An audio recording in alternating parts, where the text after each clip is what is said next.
کراچی سے رپورٹ کر رہے ہیں سوشل میڈیا سینٹر سندھ کے سی او علی غلام کھوسو۔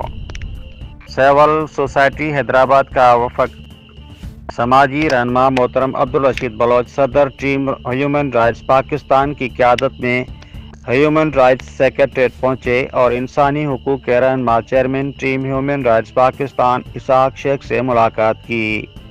اس موقع پر سول سوسائٹی کے وفد نے انسانی حقوق کی پاسداری اور مظلوم مجبور مرد خواتین کی داد رسی اور خدمت خلق میں جدوجہد کرنے پر زبردست خراج تحسین پیش کیا اور سندھی ٹوپی ادرک شال پھولوں کے تحائف پیش کیے اور ٹیم ہیومن رائٹس پاکستان کے عظیم مقصد جدوجہد میں شامل ہونے کا اعلان کیا۔